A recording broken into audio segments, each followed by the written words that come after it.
constitutionnel et botamine l'article 64. Il y a beaucoup de constitution. Corneille Nanga, na général Makenga, Basangani, Bakutani, Babengi, ba révolutionnaire, Nyoso Yamboka, na diaspora, pour la unité nationale. AFC, Bamanabiso, ba Congolais, AFC, Bamanabiso, ba Congolais. AFC et Salami, pour ba Congolais, Nyoso.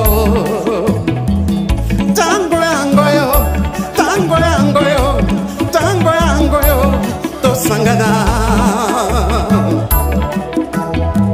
Abat mauvaise gouvernance Namboka, abat le discours de la haine, abat le tribalisme, to bengani détournement, to bengani ba fausse promesse.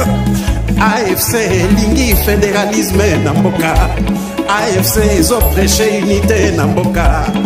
Biso nyoso loboko na loboko, to salela mboka na biso, to bongisa mboka bapangier. Lokumu ezongela Congolais, Congolais. Le président Bertrand Bissimois, le Corda, Mianzevich Mouroula, AFC, yeah, Lingomba na biso, Lingomba na biso, pas Congolais.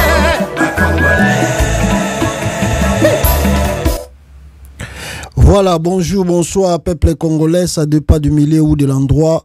Beaucoup d'occasions, en tout cas en direct, Awa, en tout cas, info, un peu, moi, je peux appeler ça édition spéciale, en quelque sorte, mais la ligne a partagé, mon itozolo bango tous les jours, mais je pense que les Congolais, nous conscience, nous quitter, il y a danger, République à démocratiser, que j'appelle, et ça pour parcourir nango, surtout que Félix Tshisekedi, azan le président RDC, mona, ou bien Congolais, nous, à la légère, minimiser, mais,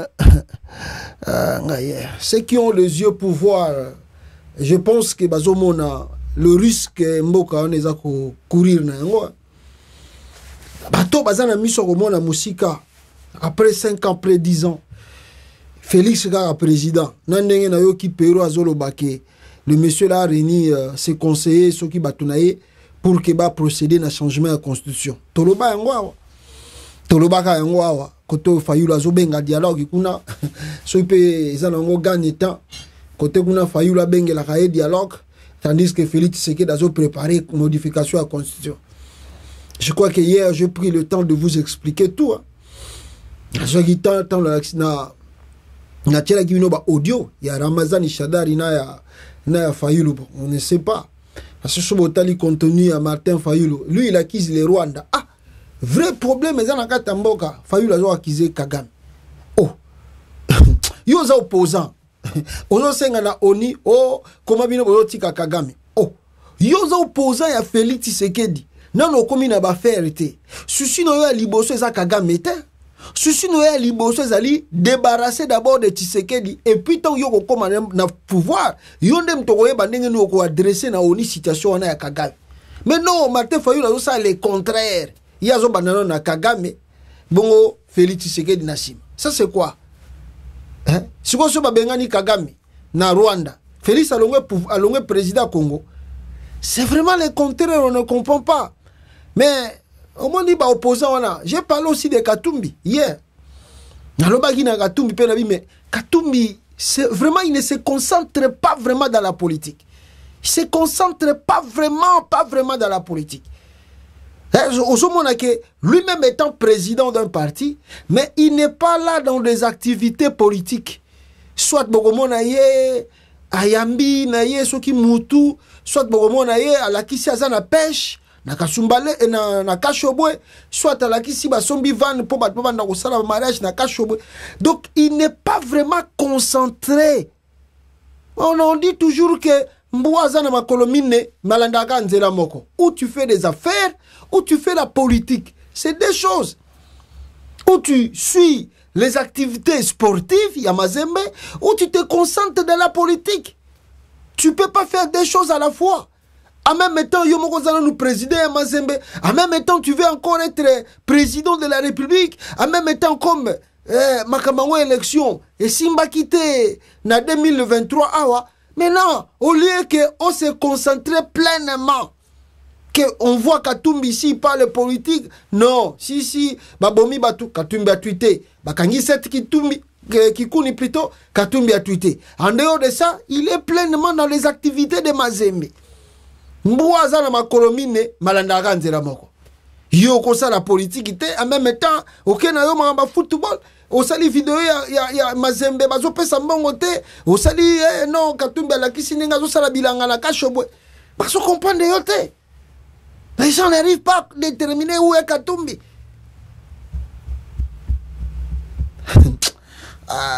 Politique. Donc, Monika Seti Kikuni va sacrifier à jeune Batubo. Sacrifice mbega pena na éviter.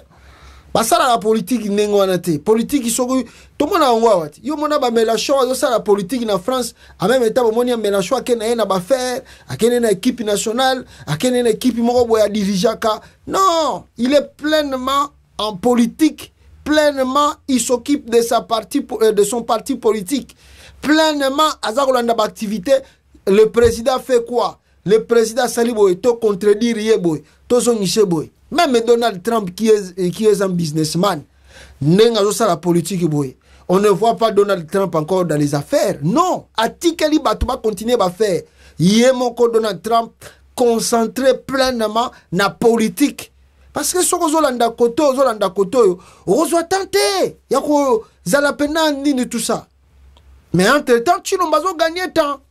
Entre-temps, Chilomba comme il a baboula ko changer. Et bandile lote. Asa loba yango. Tant bazala ki na journaliste na ye. Christian Lusako na Bruxelles là. Tant a outé ko bela. Félix Aloba ki yango ba intention bazala yango. Ya modification à constitution. Ce qu'il faut y na dialogue. Temporiser. Chilombo gagne le temps. Ah. Yango na mituni na vie. Est-ce que Fayulu peut a combien déjà muta Chilombo biaza prena kara. Nenge biso tonde ko mone le Fayulu le kala. Parce que politique à Congo est bizarre trop. Bizarre trop. Entre-temps, je vous assure, le pays est en danger. Le Congo, la République du Congo est en danger. La République démocratique du Congo est en danger. Dans la frontière, kuna ya Kasumbalesa. Bitumba et bandi kuna. Bitumba et bandi te parce que ba rebelle ba koti kuna. Et bandi te parce que bakataka tange wana bakoti kuna non mai bakoti kuna non bitumbe bandi na frontière ya Kasumbalesa ezali entre soki nini ezoleka kuna desodo ezosala makuna oyo Zambia kangaki ba frontière na ye déjà mikolo tuko leka bitumba suse bandi kuna entre la population zambienne. Donc les désordres de Tshisekedi et s'est transporté et qui est bimi libanda Congo. Tellement Nakata Mboka, nos politiciens qui se disent opposants ou pas opposants, on ne sait pas. Alors, les désordres de Tshisekedi, le Congolais ba Congolais besoin de solution te. Besoin la black, besoin tika Tshisekedi, vous attendez 2028 pour gagner l'élection soi-disant démocratique pour que vous allez reconnaître la communauté internationale. En même temps, Tshisekedi là-bas, désordre na eza na kata capitale, ou azosa na Congo et s'est transporté côté Zambie. Na miso ba Congolais bazo talangabo.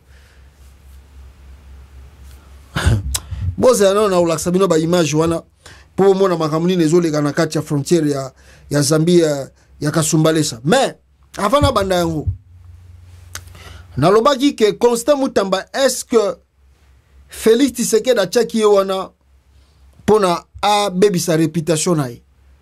Félix Tshisekedi a tchaki wana po asambusa ye parce que elobi nango émission to salaki wana tongo soki bolandaki yango nande ko Olivier Bolia que Félix a ebisa ye Mutamba banda ko lobake ya zama ele ko leka Félix. Est-ce que Félix a bengi na pembe na été pas humilié pour sakana na ye. au moment où je vous parle, Constant Moutamba, azomona te. D'ailleurs, avant que Nicolas Kazadi quitte le pays, oh, Rwanda Koloba soi-disant Kaza malade, Constant Moutamba salaki parce que comment Nicolas Kazadi a quitté le pays, tandis que Bozolo Banabiso état de droit avec détournement tout au yoki na katamboka. Moutamba commis a bien non, le chef de l'État m'a instruit de tout ça, machin. Togolandela batutu bazoko yiba mbongo à l'État, mutako kima na Congo azalité, banini. Oh, mais Nicolas Kazadi ake kozwa baswa déjà na poto. Ake kuna salika 2 semaines, Félix a landé en France. Abisi oyozo banga nini, c'est moi le président.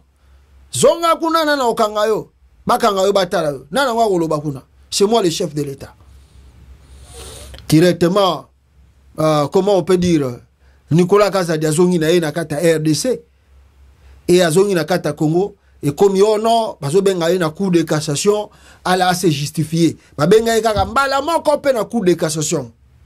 Après ko benga Nicolas Kazadi na cour de cassation soki mbala moko, soki pas justifier ki nini, soki pas lobaki nini, ngana bino to yebite, bandeko na ngai, peuple congolais, qu'est-ce qui se passe? Nous apprenons, on apprend ici que Nicolas Kazadi, n'est-ce pas, balingi ba abandonné ba dossier na abusif, ba dossier na tout oyo ba ndé kolobake Nicolas Kazadi a détourné, Nicolas Kazadi a saliboy, tous ces dossiers là, la justice congolaise alinga tika na yango.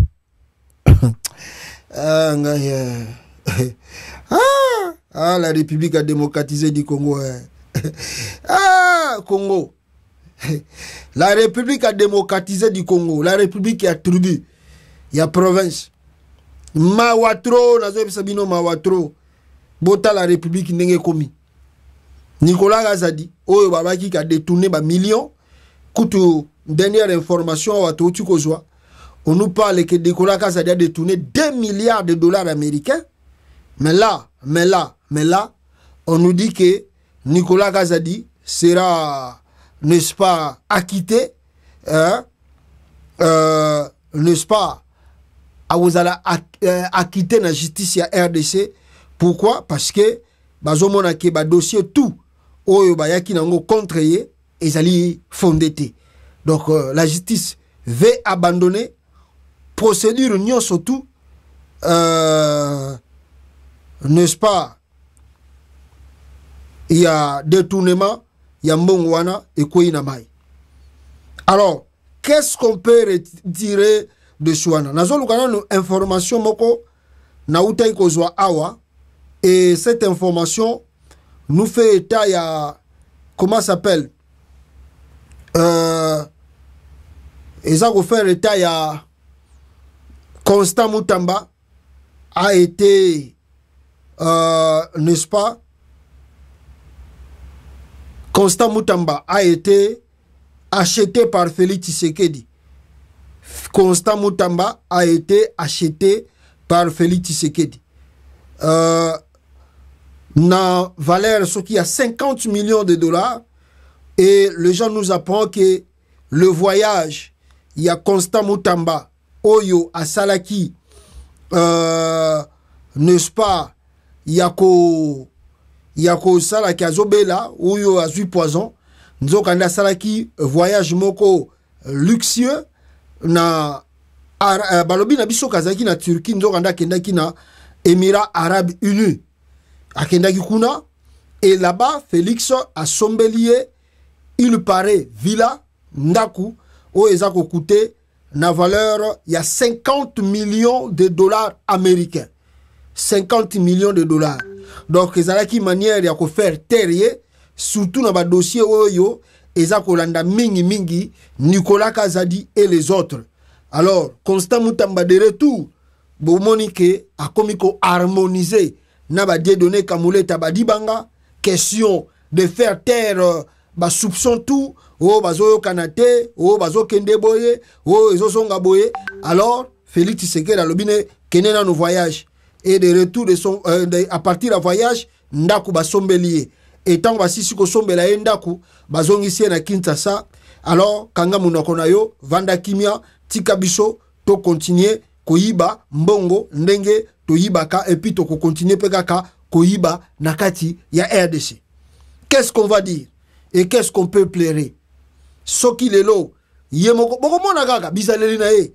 Est-ce que Mutamba va continuer toujours à mettre la pression? Oya banda kocha tokota la mikoleza koya. Soka changer forme na ye, soka changer makamuna zo sala, fuboye bagango ke je vous apprends qu'on nous informe que Félix Tshisekedi a outu ko corrompre na valeur ya 50 millions de dollars américains pour akanga munoko. Venons voir le jour koya. Bogomona ma mnenge ko lekanaka tamboka wana et bogota la sikoyo état de droit. Oyo baza ko lobana biso soki ko continuer ka ko sala soki pe ko koma nango bafouer complètement bande konangai. Donc eza pas si trop rien à dire.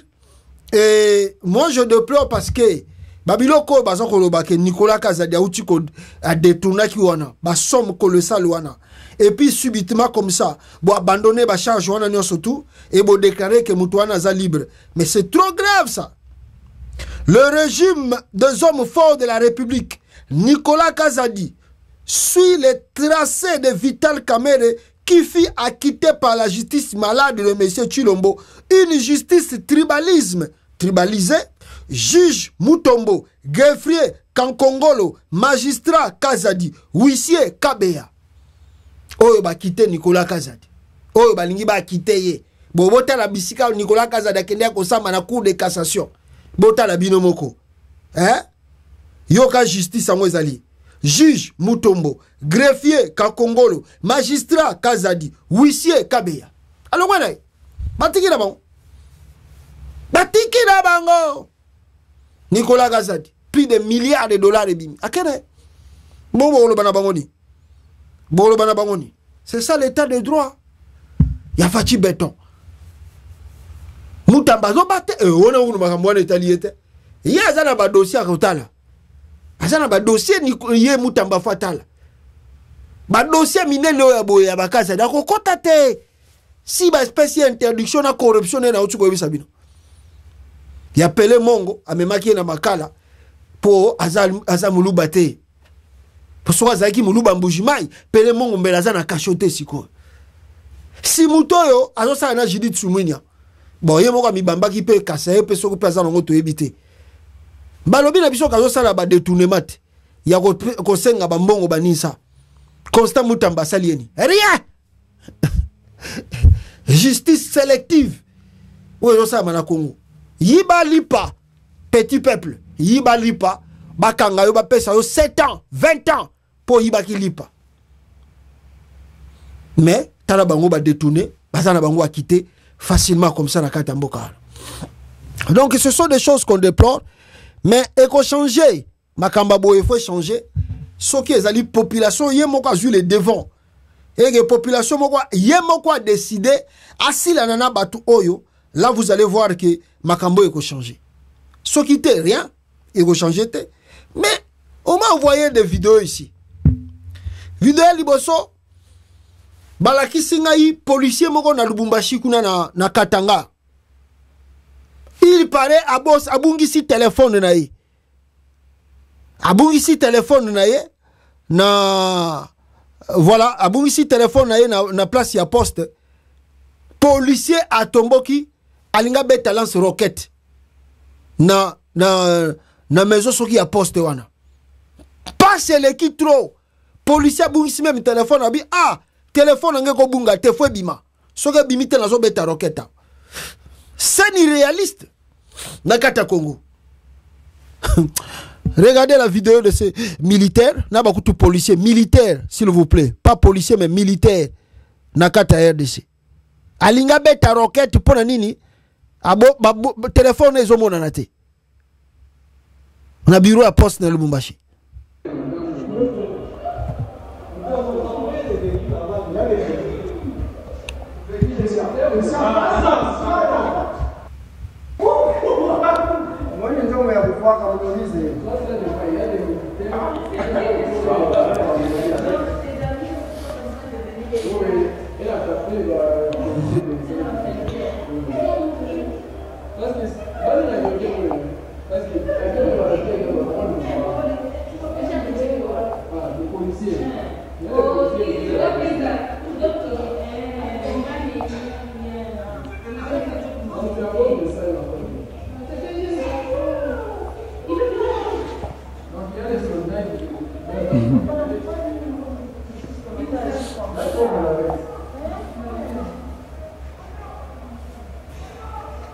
alinga beta roquette pona nini parce que téléphone ezomona na te ebungi na kata poste atomboka beta roquette. Alors c'est là où baye ko calmer, baye ko lingela ye, banini baye ko soyer parce que c'est nengeli population eye. Voilà, tout ça nenge ba crier wana bomoni seneleki. Qu'est-ce qui fait ça? Parce qu'elle est trop. Parce que awa militaire soit à bon téléphone. Et bien que le téléphone peut coûter 100, 200, 300, 400, 500 $. Mais à Rolemba ressemble à téléphone en été. A okendega ba bloquer téléphone na e bisike zalaki pour ba numéro na e kende côté mususute. Et si nango ba pese téléphone musu asika continuer chemin. Mais pas c'est l'équipe militaire alinga beta masasi en pleine centre-ville à beta roquette. Mais soka beta ki kasi roquette ango. Tala dossier linga ko le kana katanga. Combien de balinga ba kufa lelo sus en plein Lubumbashi. Pourquoi? Parce que Chilombo, c'est Chilombo qui crée toutes ces choses-là. Un militaire, un colonel Katangé, bah, tu ko fuyenda kunae, bah, tu ko circuler, bah, vidéo, bah, bilo kwana, bah, bia, bah, militaire Katangé, bah, zo souffrir. Nga ina loba ina woloba ngana mambosu, bah, militaire Katangate. Sina lobby trop. Sina lobby trop, donc, nazo talagaka, biso to ando talagaka. Parce que, si ton lobby ote, c'est ngira kitolo. Balanda kabayebi. Bato bazana kata le katanga wana ba kata ba vidéo na biso mikie batindi la bande ko na bango ba militaire o bazana na Congo ba yebisa bango ke bolongwa na armée wana ya Félix balingi ko yokata. J'ai expliqué comment Chilombo a détruit cette armée, comment il a tribalisé même l'armée en imposant ses frères du Kassai ya Mbujimai na kata armée comme étant ba chef. Bo ba katangé ba vandi wana o azana na fonction bien zo lia bien akoki ma Félix Tshisekedi te. Ok, matin avant dîner wana.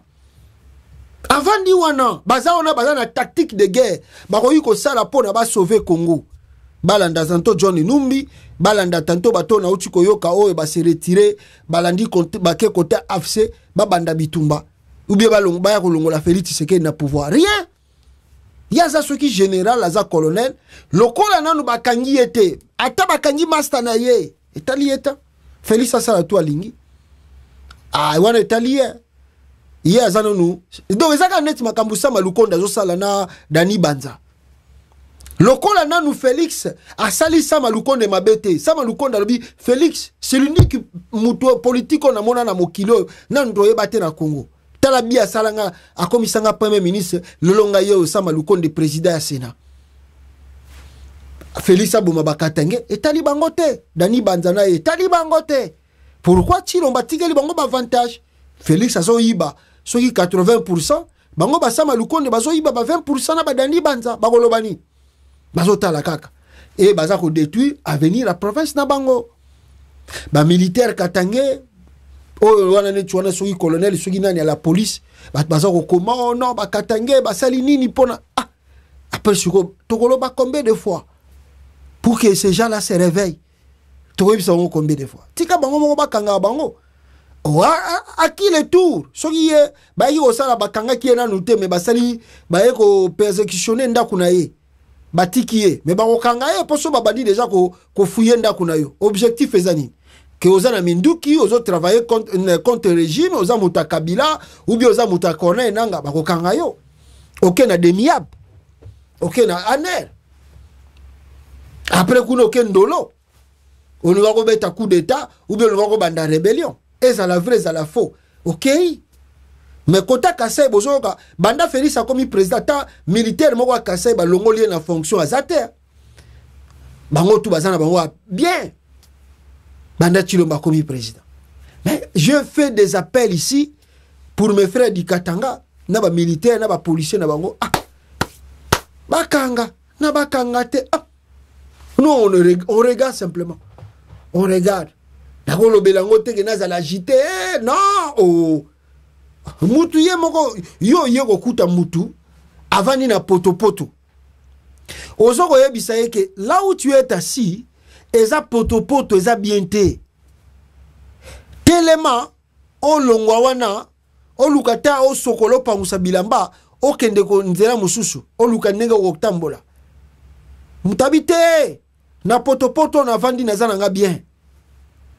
Siko yo osani. Okotel mise na makasi. Okosime na makasi. Do mutabine ke naza bien na potopoto. Etalio. Etalio so na vandi na potopoto. Ese za likamuna yo. Qu'est-ce que tu fais? Osubilo kona yo le kinzela na yo. Otikiye. Soa ko baluka na potopoto. Ah. Soa ko lia na potopoto. Ah. L'essentiel yo so yebisa qui est ayoka te, ce n'est plus ton problème. C'est ce que nous faisons et nous avons fait pour nos frères et sœurs du Katanga. Bokola muka mukolonine. Cette kikuna eko sala moi ba discours ya révolution na Katanga. Lelo aza ko futa pria. Et qu'est-ce qui se passe au Katanga? Rien du tout. Rien du tout. Katanga za munene. Lelo tozolo baboye esenge déjà bamboka mususu ke bato banda kokota. Talande bafandika bazota la Félix Tshisekedi boy makambazo sa ya bango.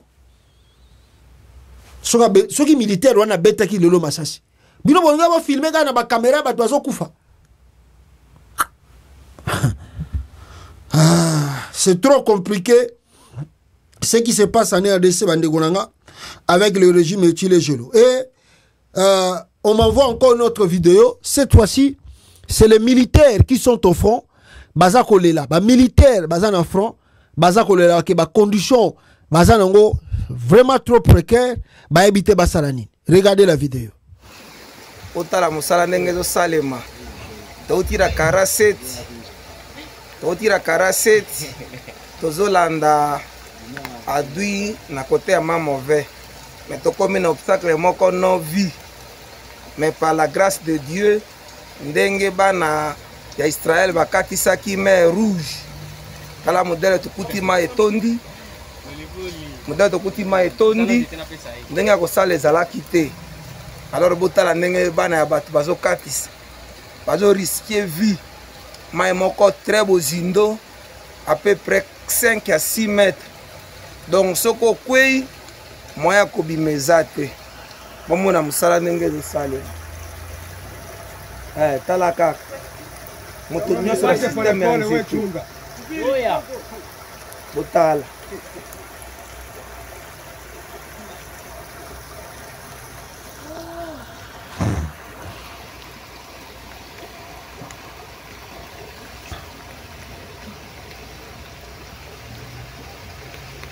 Batia ile miti. Rafiki pole pole. Hata zila nani te? Pratu patena.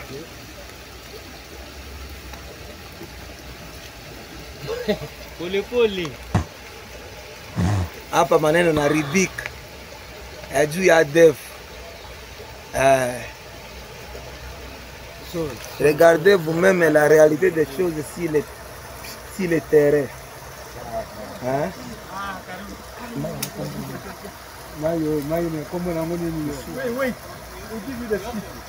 Voilà la rivière Youssouf qui a divisé la province orientale et Nord Kivu. Voilà la réalité des choses. Come slowly, come slowly. Okay, my friend, don't worry. Come slowly, come slowly. Les militaires Congo bazo anglais. Come slowly, man. Ah bon? Malembe, malembe. Malembe kraka.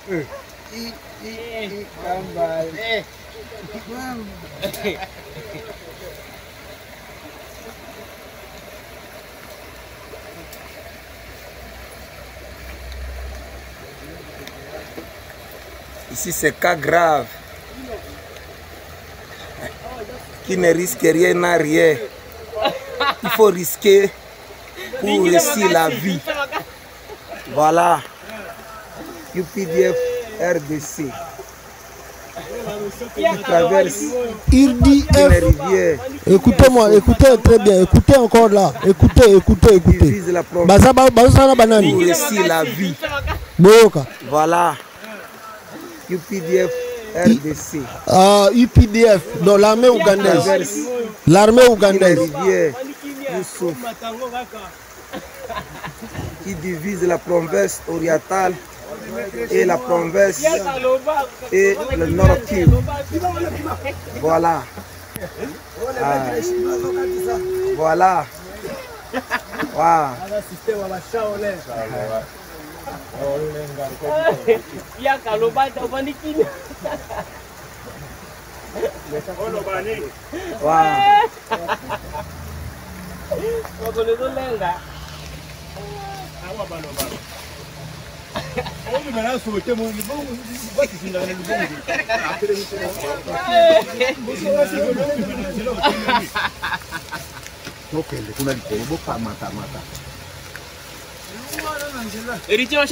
Vous voyez les commandos. Voilà.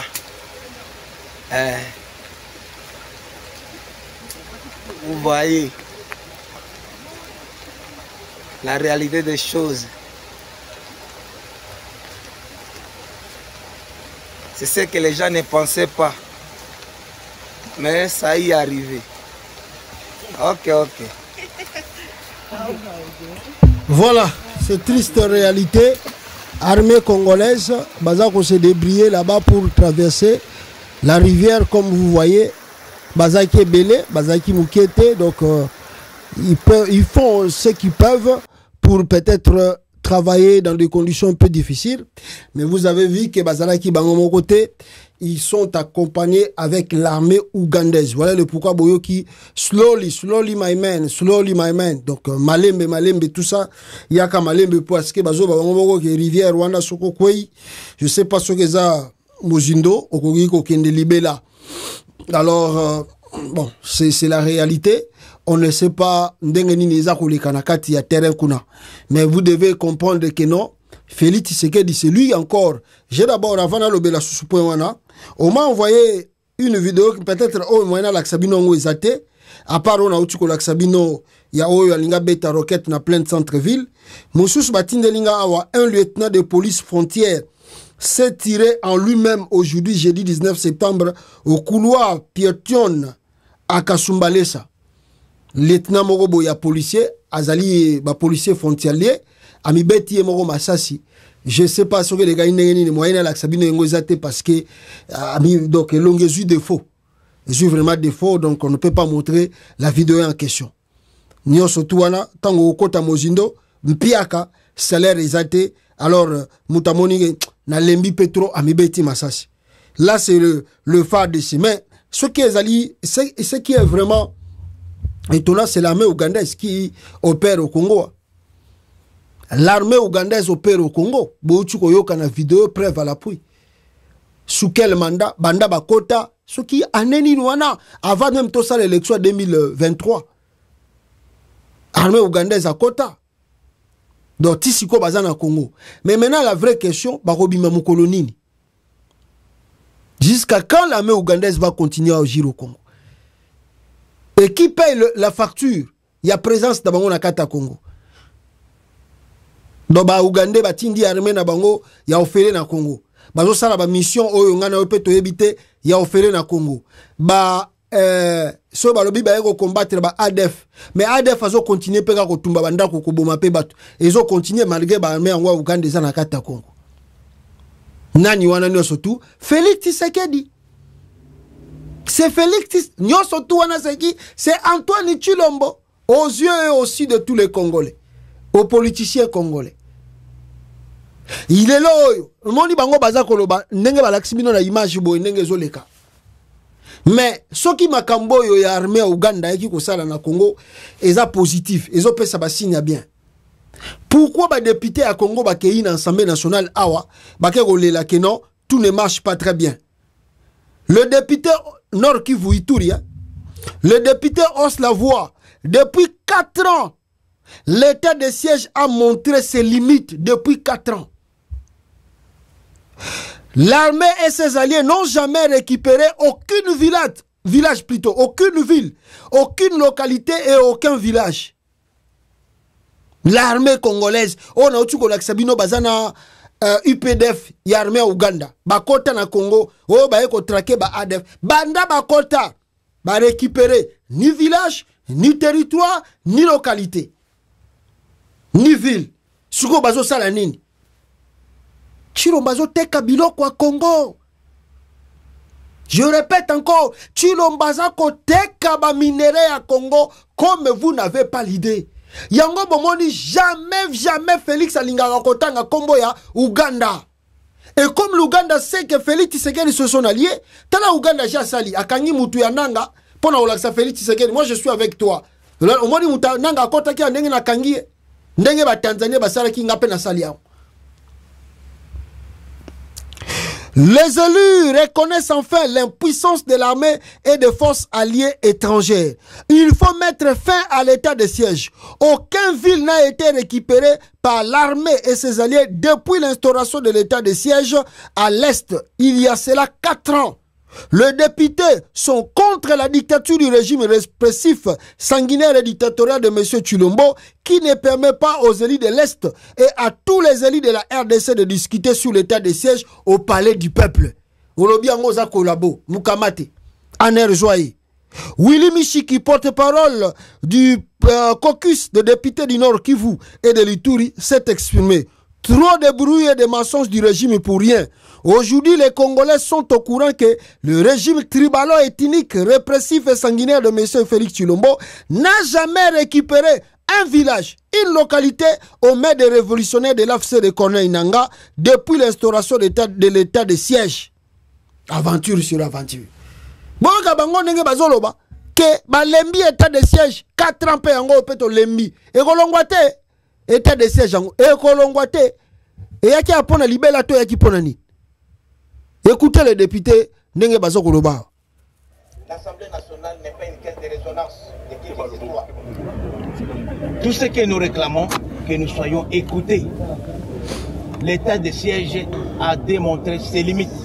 Aucune ville n'a été récupérée depuis que l'état de siège existe. Et c'est malheureux que lorsqu'on présente une proposition de loi, on ne donne pas l'occasion aux députés que nous sommes de pouvoir en discuter. Ça, nous disons non. Nous sommes des élus, nous ne sommes pas des garçons ou des filles de course de qui que ce soit. Tout ce que nous demandons, qu'on puisse nous écouter. Nous avons été envoyés ici pour ça. Et si cela continue, nous n'allons pas attendre que l'agresseur arrive ici à Kinshasa, nous prendre un sandwich, nous irons là-bas nous battre, puisque c'est pour ça que nous sommes ici. Merci. Willy Michika alibia kinde kubunda. Yoba mimio na chipoi kalamingi ta yoke bunda bitumba. Kinde bunda batala out. Emo hino nzangi butu mtu nabino acheki ba wazalendo bazoko kate yonde mtu oke bunda bitumba. Bobe nganende Félix président o. C'est lui l'incompétent. Tala kutu ba policier à Congo tala policier à Congo. Bo tala policier soki libanais oyo apesi munduki pona couleur apo azo kangana e photo azu munduki apesi la République démocratique du Congo. Bomona te. L'état de siège a échoué. Oui, cela a échoué. La faute à qui? C'est lui-même Tshilombo. Pourquoi pas l'ingo longongote? Mais azo teka ba minéré. Félix azo teka ba minéré ya côté kuna a longo l'état de siège neni. So ibo forcer eta kotika ngote. Ya qui pona yango. Et puis avant que na so dossier ya côté ka Sumbalesa na yoki muto nani na kombo ya Bosembe. Christian Bosembe na uchi koyoka qu'est-ce qu'il fait de faire a uchi ko les amis ça Christian Bosembe ko excusez-moi Christian Bosembe a sanctionné Jacques Ndala na mwana mwasi afinga ka batu makama mabe wana. Ça c'est 2 poids 2 mesures. Ils ont sanctionné Jacques Ndala, ils n'ont pas sanctionné cette dame là. La dame fait ses vidéos à Bruxelles, à Belgique, elle n'est pas au Congo. Elle est en Médiani na Congo wana. Soka ye Kinshasa nda kenda oluka ba journaliste kuna. Mais pour l'instant ça la ba vidéo na Facebook na ba TikTok.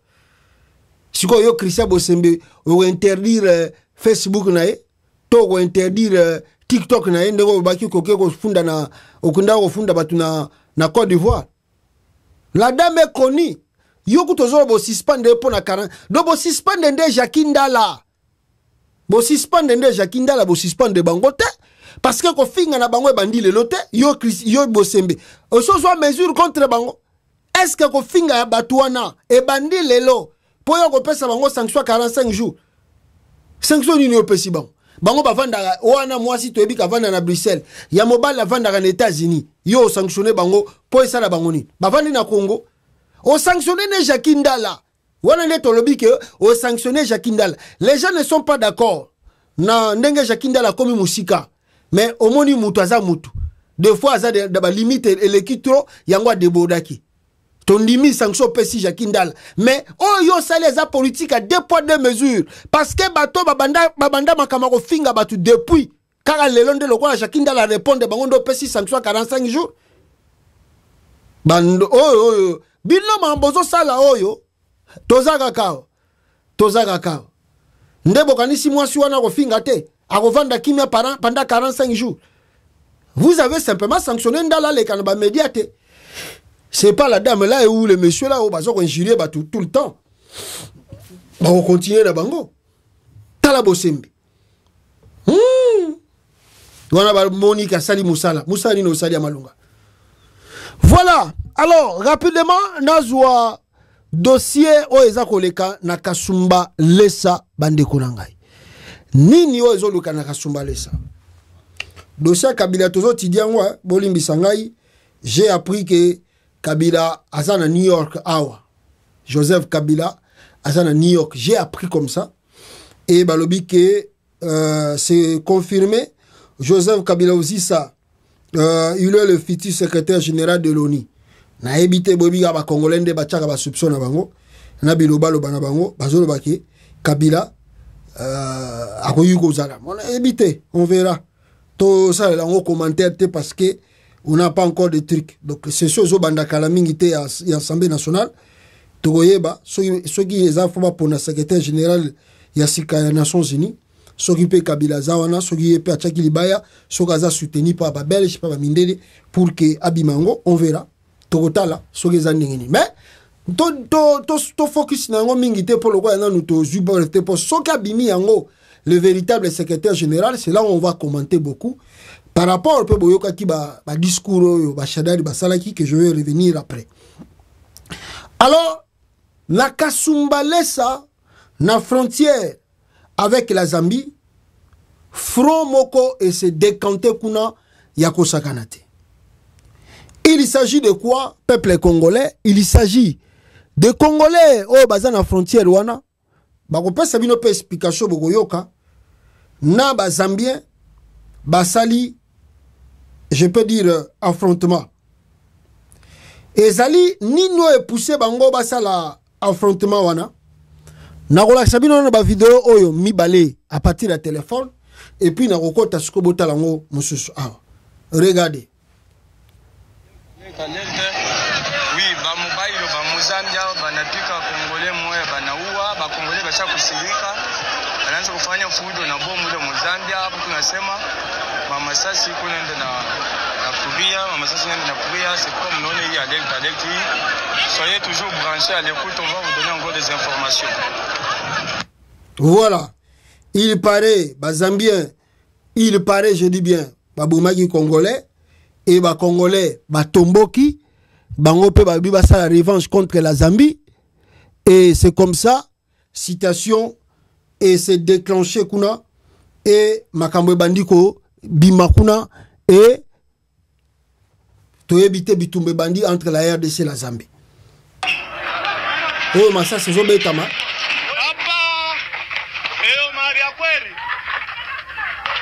Bazambia banaua katakomoya. Hapa fujo isha kwanza bakongole bananza maibwe. Bazambia banarudisha mabala. Hapa tuyo kule tukunenda na hii mvuma hii. Ba militaire ya Zambie bazobeta masasi kule. Tozanga gawa lokola bino ba politicien Congo bozo makambu nyonso tout Félix ça l'aventure. Bozo zelaya comme tina 2028 mettant le pays dans le haut risque. Tozaga kao. Bozo c'est le pouvoir en 2028 pour benga bino le président élu hein. Tozali kakao. Tozali kakao. Tokota la bino ndenge boko ma président élu ngokaka. Na ndenge bozo zela wana. O eza complicité. mboka ezokende mabe bino bozoloba ono tozela Félix Tshisekedi na 2028. Ah, peuple congolais, la situation devient grave. Nakasumbalesa. Boyoka, explication. Il y a une dame na partie à Congo, je crois qu'elle parle en français, pour, ou bien lingala, a expliqué bino makamuni nezo lega kuna. Attendez. Na Zwango, na yoki sabino. Fachi béton. Ba Congolais bazo tala vraiment lokola bazo mona mutute. Ah! Non, c'est pas possible. Kisi nini tozo yebate. Tozo yebate. Ah, Congo. Awa toza na frontière ya Congo na Zambie tokimi kitumba kuna ya bakagame tokimi ya kuna awa batimogere ezobetama eza nini Congolais akoti na Zambie mpona kosomba biloko na ye bazambie plutôt babeti ye babomi ye papa tokenda na Zambie kosomba tokenda koyiba te tokenda kosenga te tokenda kosomba bakomerse bazokota kuna défaillance ya Congo na biso tala lelo tokomi kobomisa bandeko na biso na Zambie tala lelo bandeko na biso kuna bazokufa bazambien babomeli biso bandeko na biso baza au nombre ya 7 personnes congolais badeti bango bozoloba makambo ndenge ezoya na Congo nazoyebisa tous les autorités na biso ya Kasumbalesa balandela dossier wana tolingi makambo ya soulèvement te oyo eza dossier entre Congo na Zambie awa bozoyoka toza kaka awa bakongolais awa ekomi benide bakongolais awa bazodoki bazokima bakongolais batomboki balobi bandeko na bango bakufi ndenge bandeko na bango bakufi kuna na este bazobeta bito awa Zambie edeklare guerre na biso ndenge edeklare guerre na biso toza makambo na bazambie te tokotaka kuna kosomba biloko sur ce monsieur le gouverneur ndenge eza na mutongo kota oyebisa bango bazobomela biso nini soki toyibi biso toyenda kuna kosomba biloko baimage mosusu tozobakisa avec l'état awa bazotia bango bapilipili tochunga bango tokotunga bango tala bato nyonso oyo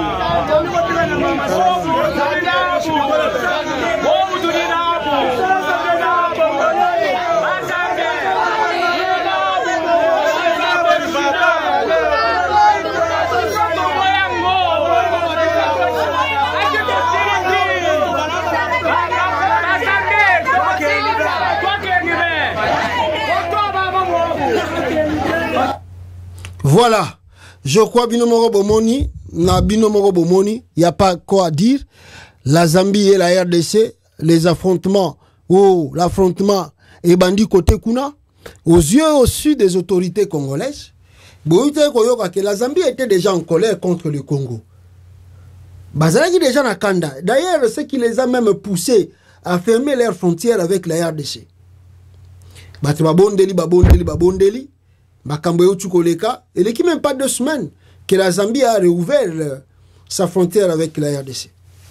Voici encore Makambo Bandi na Katikuna.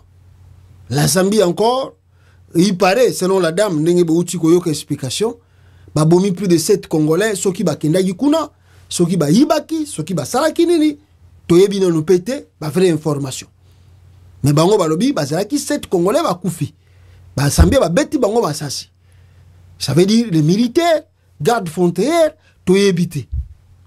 Alors, Bango, d'ailleurs, l'autorité à Congo, Bango de Bazalaki, il s'est les premiers à la connaissance parce qu'il faut calmer la population à Bango, n'a pas mis la frontière. Baya ko retirer Bango, Bacha Bango na abri, puis Baya Bango, qu'est-ce que le gouvernement peut prendre comme mesure face à toutes ces choses que la Zambie a zakozwa. Et Bandi le loté, ni Kamba Zambie. Banda Félix Tshisekedi comme président, si vous avez la bonne mémoire, la Zambie à côté la Gabison, à côté Moroboye, pour côté Tanganyika, je pense. À cette époque, Zoé Kabila était encore gouverneur. Il y avait des réunions, Zoé Kabila ne voulait même pas assister dans ces réunions. Parce que la Zambie réclamait partie Moroboye territoire, il y a RDC. Et si vous avez la bonne mémoire, Zoé avait boudé de participer à ces réunions ou de donner même 1 centimètre aux Zambiens na Etali Congo. Félix à Salatou, à Sengi Bato, Batala, Babilok à frontière, car Makambali Basala na Ouganda, na mois de mai 2025, à Sala Ngopena Zambie. Bon, Toye Bagate, pilier au Bakene ko revoir frontière entre la RDC et la Zambie, Zoé Kabila un jour, Moutako expliquer biso, ce qui ba Zambie ba kota na Congo, to ba kota te na Congo, parce que nos frontières a été revue entre la RDC et la Zambie. D'ailleurs, de temps en temps, la Zambie a commencé à arrêter nos pêcheurs, des fois même à garde frontière, même. Et la République démocratique du Congo ne réagissait pas, ne faisait rien. Si, na Lubumbashi, tout ça, ne so ba pesa ki bango parti à territoire, o banda ko luka, ne bitumba ne e ko katana. Ce n'est pas fini par là. Félix lui-même Tshisekedi akeiti na kata Zambie. Basololi na président Zambie wana, ba yokani bien, Félix a promettre ye ba ko banda ko traiter ba biloko esala soki ba batterie électrique na ebité so banini, eza matière moko boye uta ba côté kuna ya est côté ya Tanganyika kuna. Bakobanda ko travailler ngona Zambie, RDC ko bimisa aketi na ekoti na Zambie, Zambie a traité et puis bakete kan étranger. A sala yango to éviter. Pourquoi il a donné cette promesse? To éviter. Wana biloko Félix Tshisekedi azala kana kata RDC, ba trahison na ye, na traitisme na ye, ndenge azako kinango. Cette fois-ci, pourquoi la Zambie a permanemment fermé ses frontières jusqu'à aujourd'hui? La République démocratique du Congo, le ministère des Affaires étrangères congolais, n'a pas donné des explications pourquoi la Zambie a kangaki frontière avec la RDC. Pas des explications. Le ministre des Affaires étrangères n'a jamais été interpellé à l'Assemblée nationale. Question orale, bayoka le pourquoi, il est cas. Après quelques semaines, la Zambie, il est peut-être 3 ou 4 jours, la Zambie a réouvert, a sali réouverture, il y a frontière à moi. Pourquoi? Qu'est-ce qui s'est passé? Apprend Lelo, affrontement côté Kuna. Qu'est-ce qui se passe? La Zambie a bêti ba Congolais Massassi. Plus de 7. Quelle cause? Tout ça maîtrisé. On n'arrive pas à contrôler nos frontières. On n'arrive pas à contrôler notre pays. Des bêtises que Chulombo fait dans le territoire de RDC, les Congolais trouvent ça normal. Dans d'autres cieux, ça ne peut pas passer. Vous ne pouvez pas prendre votre désordre que vous avez, vous transporter dans un pays, ils ne vont pas accepter. D'abord, les pays là sont anglophones, ce ne sont pas des pays francophones. Manière ya ko raisonner, na pays francophone, na pays anglophone, et que ça ni na musika. Na musika, je vous assure. Un anglais a direct, rapide à quoi agir par rapport à un français.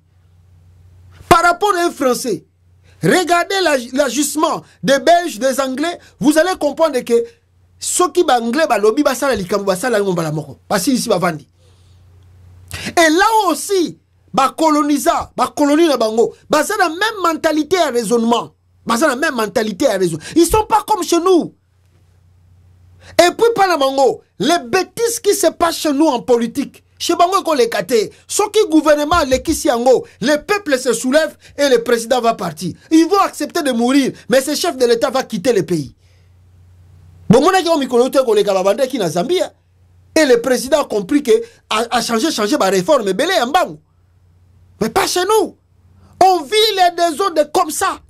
Et les opposants, et les politiciens, et les institutions. C'est comme si les pays au Congo, on dirait les institutions à la gâte, opposition à la gâte, politique qui ont évité sur ça la magawat. Et comme vous, au Congo, les chefs de l'État, Fachi Béton, le chef de l'État, Fachi Béton. D'autres cieux, Bazos se kabiso. Babi que au Congo, Sokolingo comme président au Fanano Batin Belé, comme un président RDC. Tu vas rester là pour longtemps. Un peuple amorphe. Alors Baganaïte, qui Paranaïte. Et ils sont concentrés. Héritier linga beta concert. Héritier linga beta concert. Oh nani kuna beta qui concert. Oh nana fingi boy. Nana sali boy. Nana lobby boy na réseaux sociaux. Ils sont que dans ça. Ils sont que dans ça. Mais mbokezo kende mabe. Bah déconcentré. On ne sait pas qu'est-ce qu'il y a au Congolais. Déconcentré. Ah! Regardez encore des vidéos. Yamakambo Yoleki Nakata Zambie kuna. Bande Konangai. Entre la RDC, la frontière, RDC Zambie. Regardez. Oyo, bami tukeza koleka. Na kota frontière angu. Obale.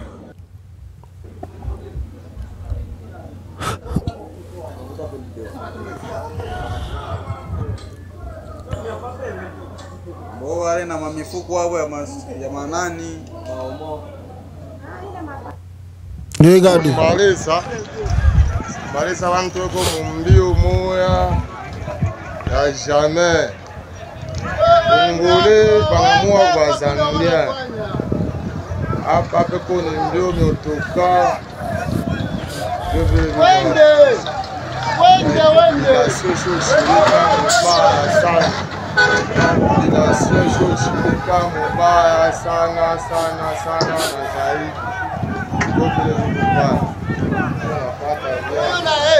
La histoire yo ya ngarazo toka vile kuna kilio.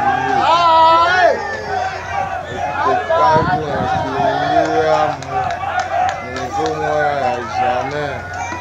Antulo kama mwenyewe. La Félix, Kabila était là, tout était calme. Tout était calme. Regardez Chilo. Bon, bimisa guerre. Tout ça d'accord.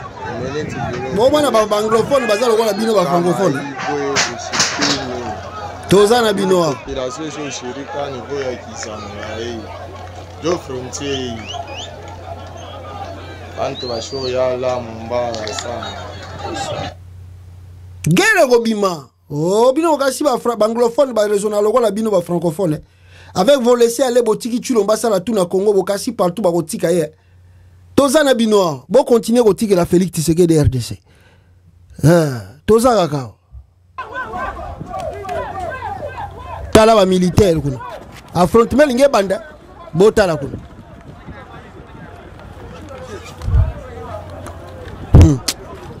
Ah ngaye.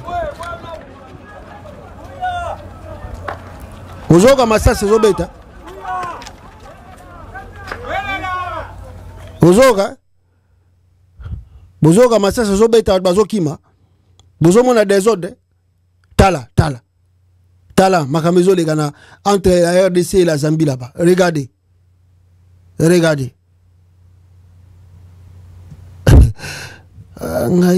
Félix. Félix. Je sens que Chilombo Obi Félix na makambutu nezo salamako. Quand je regarde bien Félix a bazana ba risque moko nene. Yemoko azomi yebate. Il couvre vraiment de risques ko à tel point Chilombo soka salaire alongwe présidence à Congo mabe. Alors baba belge ndeba koyamba mais toi bi mundele. On connaît l'homme blanc. L'homme blanc peut traiter avec toi. L'homme blanc peut sourire avec toi. Tu peux prétendre que toi tu connais la Belgique plus que Mundele au Vandakuna. Mais si on prend le maréchal Mobutu, c'est quoi? Nandenga Koufela qui na Maroc. Personne ne peut croire que Mundele a croyé Kobo ya Mobutu. Personne. Personne ne pouvait admettre que la fin boye Mobutu azo senga exil na Belgique ba boyi. Mobutu a senga exil na France ba boyi. Mobutu a senga et puis na ba pays wana tout Mobutu a des villas, a des maisons. Mais ba boya a côté exil na bamboka wana. Mobutu a senga exil na Suisse ba boyi. Et pourtant Mobutu a des millions de dollars na ba banque suisse ba boya kota. Ba boya kota. Le monde est méchant. Tu peux sourire aujourd'hui, Félix.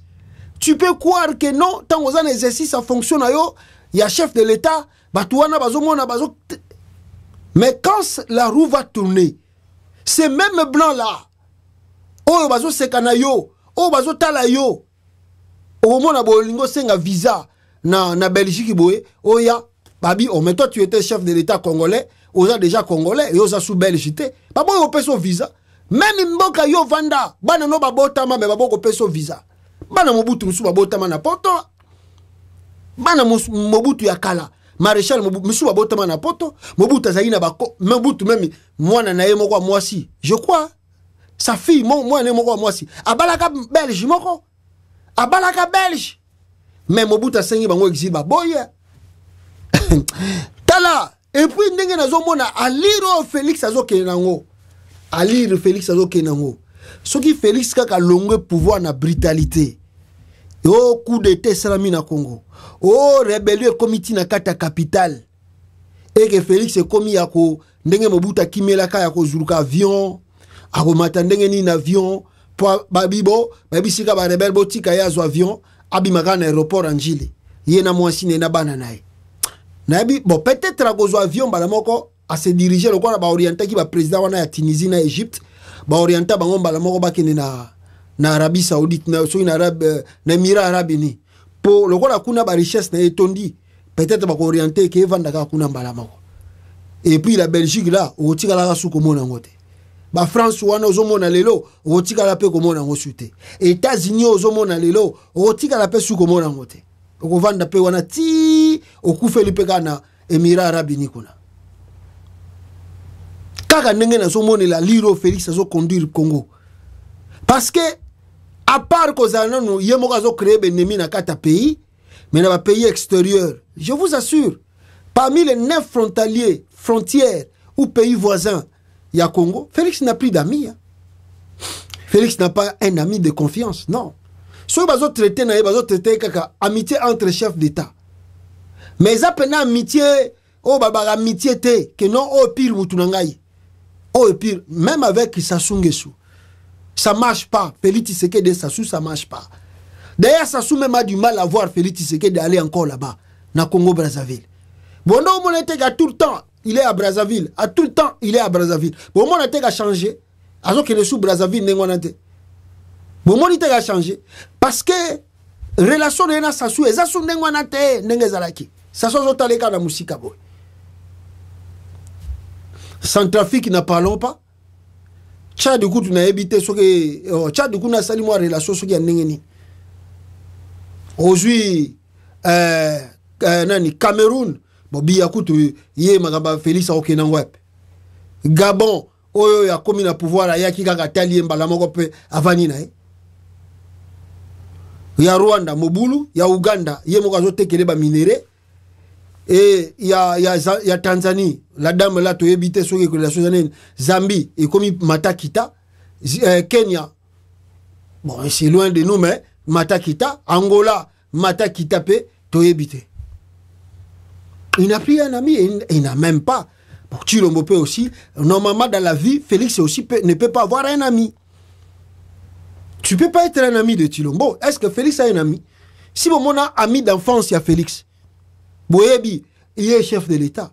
Alex Sabino ba mine ba akola na ban. Félix peut vous montrer ses amis. On va coller ensemble. Aza chef de l'État, bâtiment on va bimana télévision. Soka créé bangote. A créé mais Alex Sabiso pour nous tous ici on a des amis d'enfance. Aroya ko le gapa le bino, moi na ndeko wana, master wana, pire mutunangai. Pire mutu abete le bino peli solo pour dit oui, bon vérifier c'est vrai, master naï. Félix a un ami d'enfance. Ah ça n'a été parce que dès le bas âge, Tshilombo était comme ça, il est tribal, il est égoïste, il est mafieux, c'est un escroc, c'est un aventurier. Il peut pas avoir un ami. Il ne peut pas avoir un ami.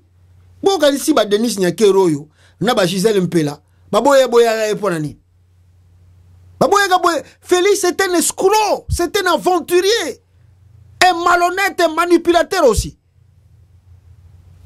Talenga zo memamboka na ruine. Ah, nzamba sunga. Ngana ebisaki ba Zambien, why you guys open again the border? I ask the Zambia, why did you by yourself you close that border? You close the border between DRC and Zambia. You close that border. But I don't know why. Why? What? You guys open it again. Now you see what's going on over there. You see? Because of what? Because of Tshisekedi. That guy is very corrupt. And then he's doing nothing in Congo. Why you open again the border? J'ai demandé aux Zambiens pourquoi ils ont ouvert encore leurs frontières. Bango bakanga qui frontière tobi. Boti kawana même pendant 6 mois. Why you open the border so early? So soon, just like that, you open the border. Why? You close the border, you're supposed to give even at least 6 months to see what's going on in Congo. But by yourself, you listen, I don't know who, Tshisekedi, who told you, oh no, just open the border, we are brothers. Yes, we are brothers, but with Tshisekedi, we are not brothers. Évitez pourquoi la Zambie a ouvert la frontière. Vous regardez maintenant les conséquences. You see how the consequences going on over there? 7, I don't know if it's true. The Congolese claiming like seven of them that were killed in Zambia over there. It's true or not true? We don't know. We don't know. Look what Tshisekedi is doing there. Kabila was in the power. Did you see all those bullshit over there going over there? Kabila was 18 years in the power. Did you see all the bullshit? I ask you, why did you open the border? Give them at least 6 months to see what maybe this again can change. But you open the border, look the consequences. Voyez les conséquences. Vous avez tellement ouvert la frontière tôt, parce que il y a les désordres des partis congolais, il y a trop de désordres. Mais bon Fongoli, tala suko nenge ba e komi bitumba, e komi yakobo mabatu. So after the kids of the 7, like the Congolese is saying, the 7 of them were killed over there. What you guys can do now? We don't know. Nous on attend. Si ça déclenche là-bas, on va regarder. Moi-même, je suis content. Ce qui Bitumbe Bandi, RDC Zambie, on va taper. Total, qu'est-ce qui va se passer? Parce qu'avec Tshisekedi là, n'a pas opposant à Congo. Ah! Oui, opposant Congo, il y a un moniteur Moussa Yaki. Aïra na kanda morobo ya mususu wa. O megira ko ba paf batindio village. O megira ko teko fungula munoko paf batindio ba relegeo. Parce que biloga boye un opposant qui est encore au front net ba corner nanga bazo souffrir na zamba kuna ba vani na zamba bazo ko nyokoma. Allez papa zamba nanga par la grâce de Dieu nanga komi na kata kinta sale Fayulu azoko ya. Oh non, il faut respecter la constitution. What the hell? Bovani na Tshisekedi wana bozo sala ba aventure. Oh bien Katumbi azoya. Oh non, nous devons respecter la constitution. Are you crazy? Nanga zo bunda bitumba ye wana kuna vandi na front. Azo nyokoma na bangungi, na bampese, na biloko tout. Alors supporter na kata zamba. Bino bo vandi na ba villa kuna, bozo tala ba TV, bozo seka na bino. Faut regarder la titine. Mais je peux dire même 2 mots. Atabat bagoloba, oh pasteur, tu veux dire, I don't care. Je sais que c'est dur, mais je dois dire quand même. Regardez la titine de Martin Fayulu. Ba tu ko boma militant na ye wana na liboso lupangu na ye IDPS ya parti na SID. Fayulu asala kaka tweet. Eleki nango. Na ebite mukonini bazako préparer ba kunda ye ba cha one et si la nango. Regardez la titine de Fayulu. C'est comme si ba bomi militant na ye te. Ah, bana batu bazo kolanda ba parti na bino na sima, bazo kufa kaka moko. Misu super Félix azo kangana ba prison. Moko. Le président Eli, on est derrière le président Eli. Mais si vous regardez, même l'attitude de ce président Eli là, mais c'est grave ça. C'est grave. C'est grave. Après vous allez voir entre eux, bakomi ko bunda. Kalombo kuna ya attaquer Fayulu. Ça c'est quoi?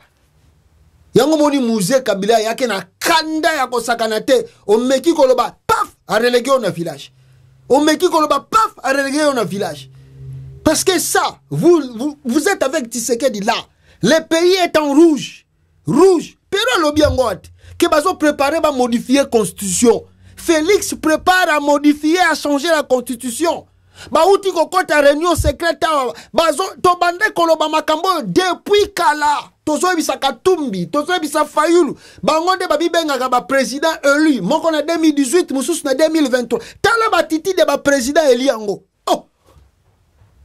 Tala ba titi de ba président élu yango, tala titi na bango. Mawatro. Ah, lo baga nanga ngoka nde bozo lo baba kopera kana ya. Bo kopera kana ye, poso bozo kopere na ete. que nanga komi na kata capitale boya na ba fait na bino wana milai boya ko loba nous on est de l'opposition boya communiquer Shadari lobi nega lobaki abi on peut pas dialoguer sans tenir compte des gens là qui sont au front, qui font la guerre. On doit les inviter aussi à venir dialoguer s'il faut parler de dialogue. Bon, mon intelligence, il y a un politicien comme Shadar Alobi, Ayebi déjà. On ne sait jamais comment, si les Nanga continuent à recruter s'ils peuvent arriver dans la capitale. Mais avec le discours de Shadar, mais ceux qui sont la capitale, ils seront considérés. Mais ce qu'on a dit, le discours, il y a Martin Fayulu. Martin Fayulu, il a combattre. Au lieu de la Félix Moutabotola a eu une élection en 2018, mais c'est comme si Martin Fayulu a commis porte-parole à Félix Tshisekedi. C'est comme si il a commis porte-parole à Félix. Est-ce que le problème du Congo, c'est Kagame aujourd'hui? Est-ce que le problème qui se passe au Congo aujourd'hui, c'est Kagame ou bien c'est Félix? Oh, yo zana poti na lisu na yo. Ozo bona beke poti zana lisu na yo. Olio longola na poti zana lisu na yo. Yo zoke longola poti zana lisu muninga. Oyo sa muninga zana poti. Oh. Tshisekedi, c'est lui le problème du Congo. Chanson Félix du pouvoir. Organisons les pays et puis on va s'occuper de Kagame. Non, nous on veut que non, l'ONU s'occupe de Kagame. Et puis après. Ah. Merci beaucoup Bandeko Nangai. Merci beaucoup. Bosambela nanga yete. Bon nanga soka ye. Ah. Ngaye. Na éviter tokosuka api. Voilà, tokute na bino en tout cas prochainement na édition Mususu peuple congolais. Aimez et partagez encore la vidéo. Ndenge bozana ngwa bitida ko sala. Ciao. Congolais nyoso. Tango yango tosangana. Aba mauvaise gouvernance namboka. Aba le discours de la haine. Aba le tribalisme. Tobengani détournement. Tobengani ba fausse promesse. AFC lingi fédéralisme namboka. AFC ils ont prêché unité namboka. Biso nyoso loboko na loboko. Tosalela mboka na biso. Tobongisa mboka bapangier. Lokumu ezongela congolais.